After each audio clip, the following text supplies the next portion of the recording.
Hai, bersama saya Sam Dia Film dan ini dia alur cerita film Unbroken.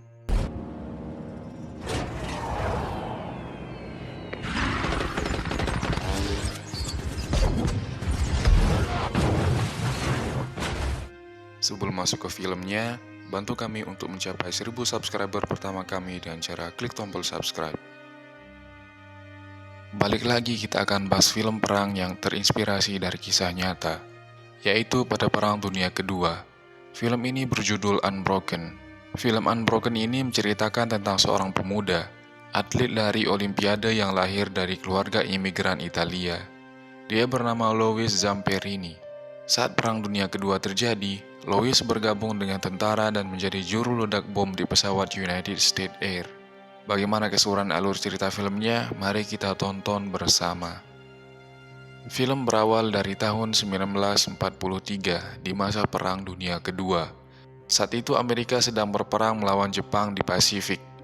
Terlihat pesawat pengebom Amerika sedang melaksanakan misi untuk menyerang Pulau Nauru di Jepang. Ketika Louis bersiap untuk meluncurkan bom, namun tiba-tiba mereka diserang oleh pesawat tempur Jepang, dan pertempuran udara pun akhirnya terjadi.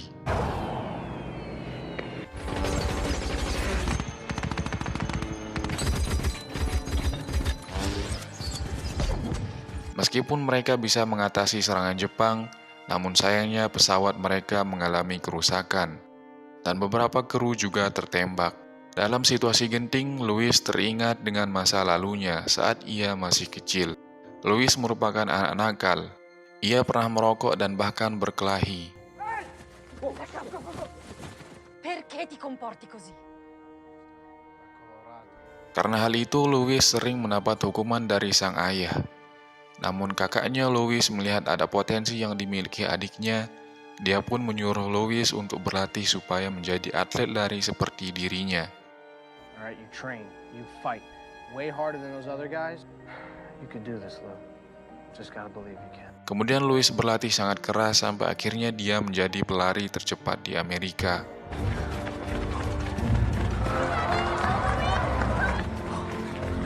Come on, keep going!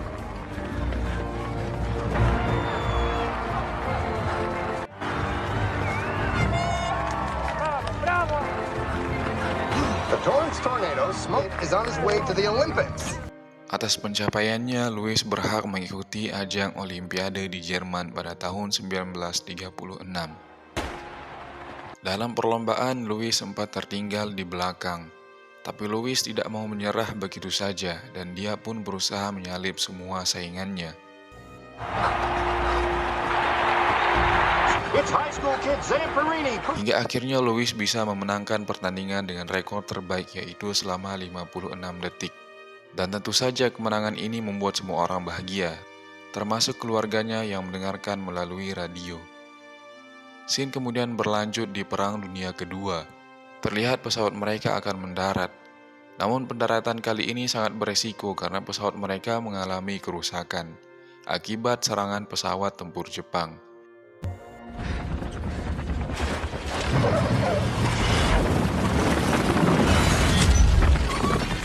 Beruntungnya mereka berhasil mendarat dengan selamat. Beberapa hari kemudian Louis diberitahu oleh Letnan Bill kalau mereka diberi misi baru, yaitu misi penyelamatan mencari kru pesawat yang jatuh di lautan. Dengan kondisi pesawat yang mengalami kerusakan, akhirnya mereka pun terbang menuju lokasi penyelamatan.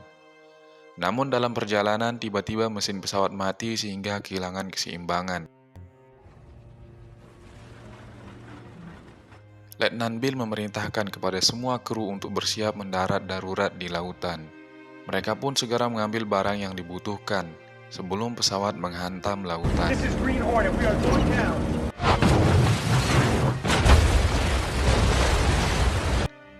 Namun kaki Louis terjebak di pesawat yang mulai tenggelam. Tapi dia terus berusaha sehingga menuju ke permukaan.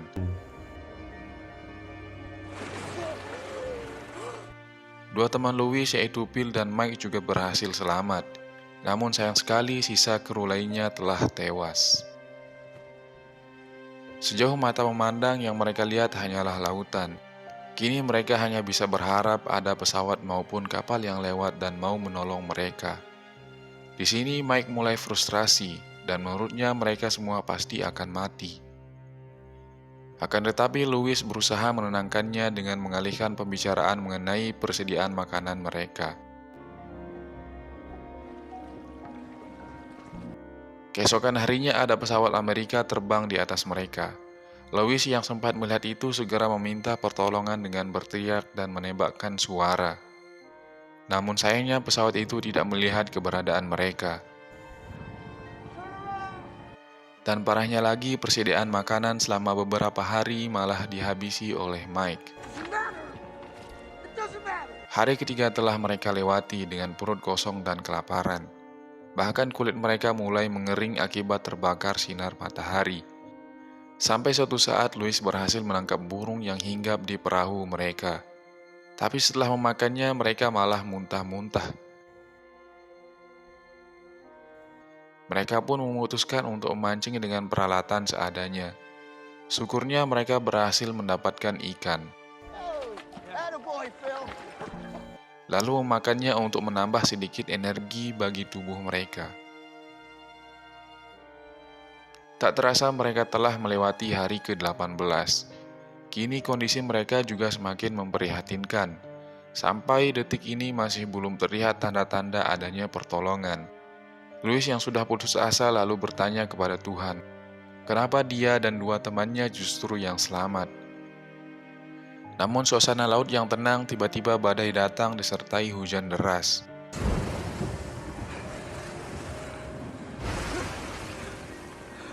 Syukurnya mereka bisa selamat dari terjangan badai. Louis dan teman-temannya meminum air hujan untuk melepaskan rasa dahaga.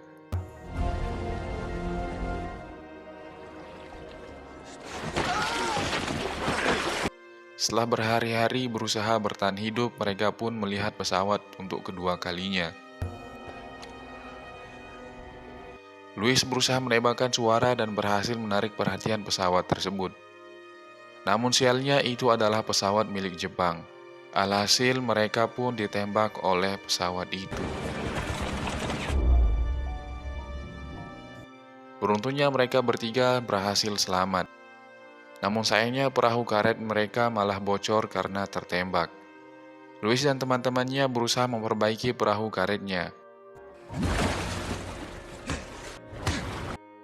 Waktu terus berjalan sampai di hari ke-47.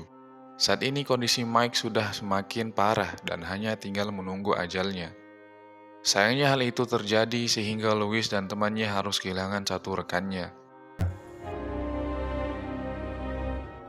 Kini mereka hanya bisa pasrah dan membiarkan ombak laut membawa mereka entah kemana. Namun suatu hal yang pasti mereka tidak ingin ditemukan oleh tentara Jepang. Setelah ditangkap, Louis dan temannya lalu dibawa ke daratan dan menjadi tahanan perang. Louis menemukan tulisan nama-nama tentara Amerika yang pernah dipenjara di sana. Selama di penjara, Louis diberi makanan yang tidak layak. Tak lama kemudian, Louis dibawa menghadap ke seorang komandan. Komandan Jepang lalu menginterogasi Louis tentang strategi Amerika yang ada di Hawaii. Tapi Louis tidak bisa menjawabnya karena memang dia tidak ditugaskan di sana. Dan ternyata komandan Jepang telah mengetahui jika Louis adalah atlet olimpiade terkenal yang pernah meraih juara. Louis kemudian disuruh untuk membuat gambar bom yang biasanya digunakan Amerika untuk mengebom pasukan Jepang.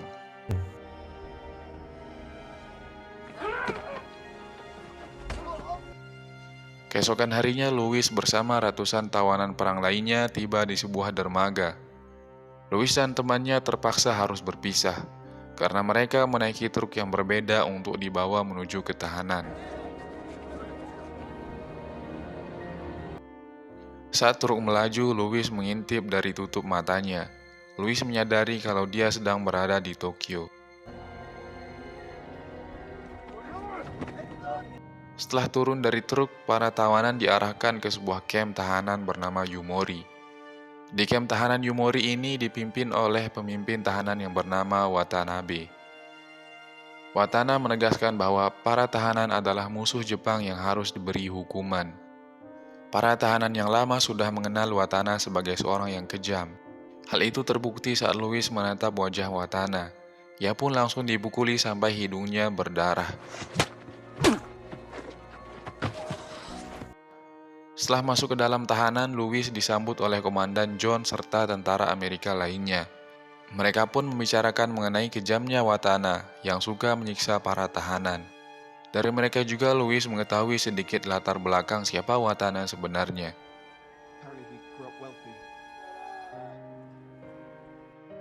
Keesokan harinya semua tahanan dikumpulkan dan disuruh mengatakan keahlian mereka.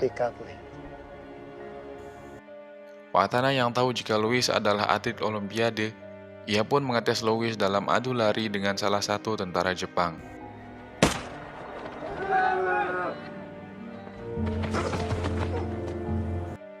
Kondisi Louis yang tidak memiliki tenaga membuatnya jatuh tersungkur. Tapi dia berusaha sekuat tenaga untuk bangkit agar sampai ke garis finish. Melihat kegigihan Louis membuat Watana geram.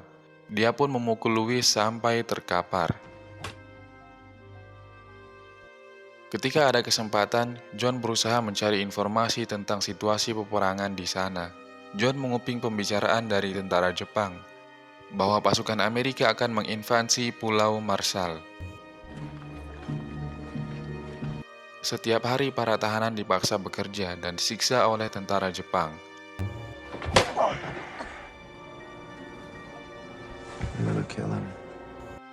Sampai suatu saat mereka melihat pasukan Amerika menyerang di lokasi yang tak jauh dari kamp tahanan.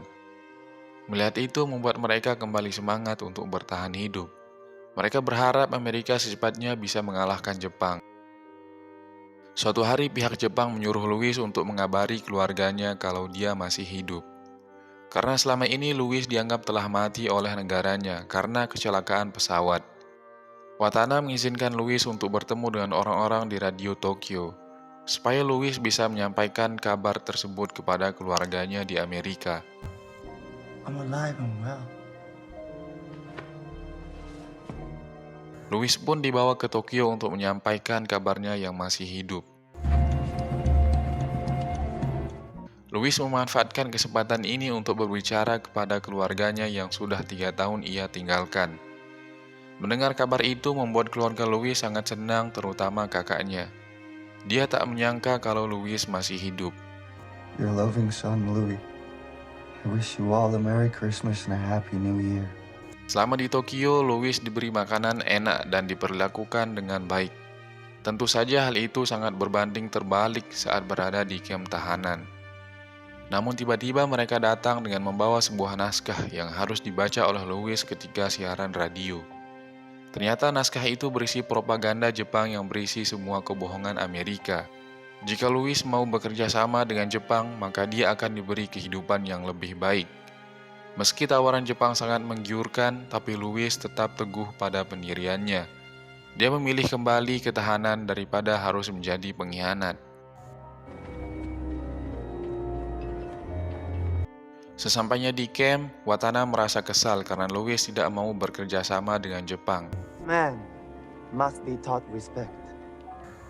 Sebagai hukuman, Watana menyuruh semua tahanan untuk memberi satu pukulan ke wajah Louis. Migi muke! Migi! Do it, sir. Come on.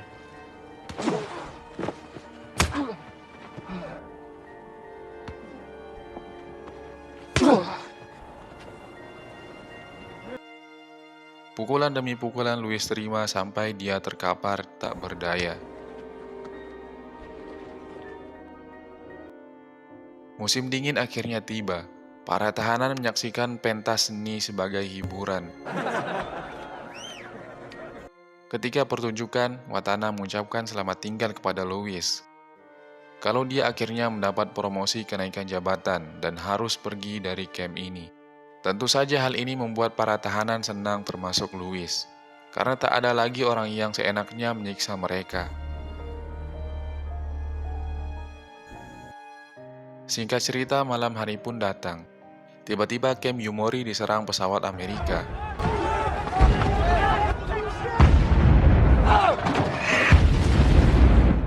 Meski serangan ini sebuah pertanda baik kalau Amerika semakin dekat dengan kemenangan, tapi John malah merasa cemas karena jika Jepang kalah, kemungkinan semua tahanan perang akan dieksekusi mati.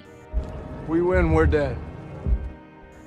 Esok harinya para tahanan dipindahkan menuju kamp lain, supaya pasukan Amerika tidak bisa menemukan para tahanan. Sepanjang perjalanan mereka melihat banyak korban jiwa dan bangunan yang telah hancur karena serangan semalam. Hal ini menunjukkan bahwa dalam peperangan tidak ada artinya kemenangan. Semua orang akan menjadi korban dari kubu Jepang maupun Amerika.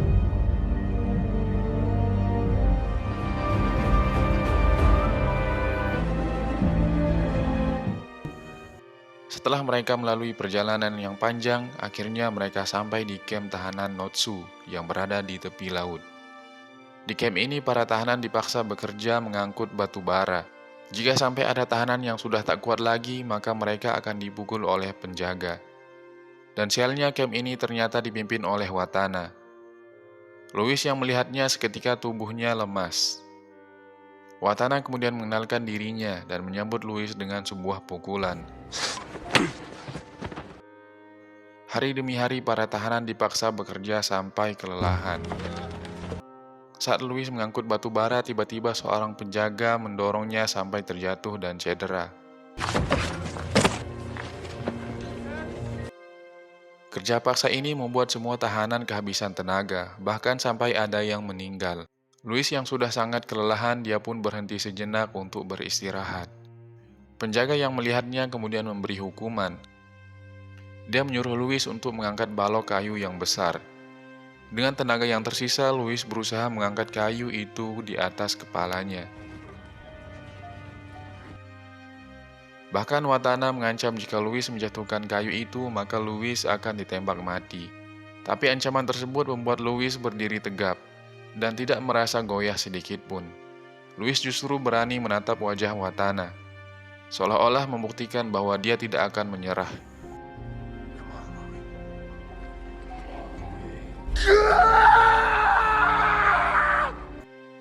Kejadian itu pun disaksikan oleh semua tahanan, sehingga membuat Watana sangat marah dan merasa malu, karena hal itu jelas mencoreng harga dirinya. Tanpa belas kasihan, Watana mengajar Louis sampai pingsan.